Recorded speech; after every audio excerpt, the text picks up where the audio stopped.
Shalom sahabatku, sebelum kita merenungkan kebenaran firman Tuhan di pagi hari ini, mari kita sama-sama berdoa. Bapa yang baik, terima kasih atas penyertaan-Mu terhadap setiap kami. Tuhan, tolong jamah hati setiap kami, agar ketika nanti kami mendengarkan kebenaran firman-Mu, kami boleh belajar dan kami boleh diajar, agar kami mengerti isi hati-Mu, dan kami boleh mengerti apa rencana-Mu terhadap setiap kami. Pimpin setiap pikiran kami ya Bapa, agar kami boleh fokus mendengarkan kebenaran firman-Mu. Terima kasih Bapa yang baik. Haleluya. Amin. Pagi hari ini, kita akan mendengarkan kebenaran firman-Nya dengan tema Korban Bakaran yang Tetap. Mari kita buka Alkitab di dalam kitab Imamat 9, ayatnya yang ke-22 sampai yang ke-24. Harun mengangkat kedua tangannya atas bangsa itu, lalu memberkati mereka. Kemudian turunlah ia, setelah mempersembahkan korban penghapus dosa, korban bakaran, dan korban keselamatan. Masuklah Musa dan Harun ke dalam kemah pertemuan. Setelah keluar, mereka memberkati bangsa itu. Lalu tampaklah kemuliaan Tuhan kepada segenap bangsa itu.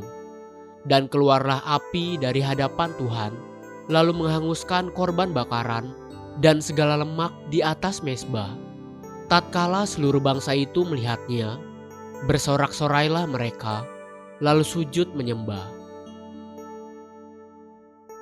Alkitab secara jelas membedakan antara korban penghapus dosa dan korban bakaran atau korban-korban lainnya.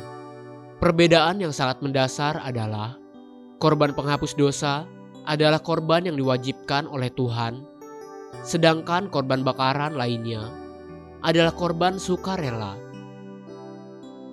Pada hari raya pendamaian, the Day of Atonement, demi menghapus dosa-dosa umat Tuhan, bangsa Israel diwajibkan menyembelih satu anak domba yang tidak bercacat untuk korban penghapus dosa di hari raya pendamaian. Itulah simbol daripada korban Kristus bagi penghapus dosa umat manusia. Ada satu jenis korban bakaran yang secara khusus melukiskan pengorbanan Kristus. Di dalam banyak ayat-ayat di Perjanjian Lama, ada satu korban yang disebut sebagai korban bakaran yang tetap, continual burnt offering. Ada 2 ekor anak domba yang dipersembahkan bagi korban bakaran yang tetap, atau disebut continual burnt offering. Bilangan 28 ayat yang ketiga sampai keempat menegaskan, katakan kepada mereka, inilah korban api-apian yang harus kamu persembahkan kepada Tuhan. 2 ekor domba berumur setahun yang tidak bercela setiap hari sebagai korban bakaran yang tetap. Domba yang satu haruslah kau olah pada waktu pagi, domba yang lain haruslah kau olah pada waktu senja. Pada waktu pagi hari, sekitar pukul 9, Yesus mulai mengalami penyiksaan sebagai korban bakaran yang tetap di pagi hari. Kemudian pada waktu senja, kira-kira pukul 3 sore, dia menyerahkan nyawanya kepada Bapa Surgawi dengan berkata, sudah selesai.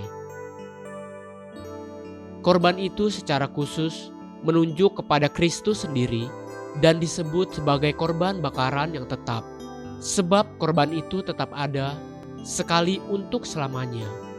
Itulah korban bakaran yang sudah ditetapkan Tuhan dan dikerjakan oleh Israel sejak zaman Musa.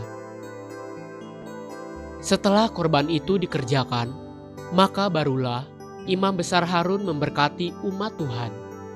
Sekali lagi, perhatikan firman Tuhan di Imamat 9 ayatnya yang ke-22.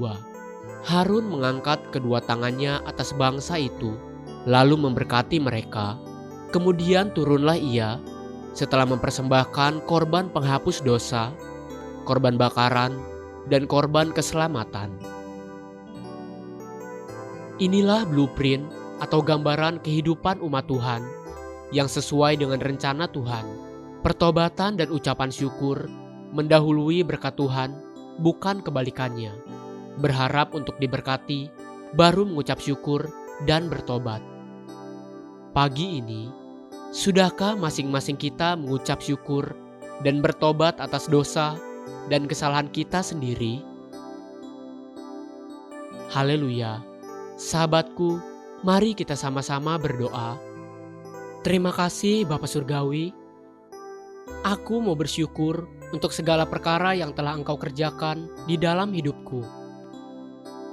Amin. Jesus loves you, and so do I.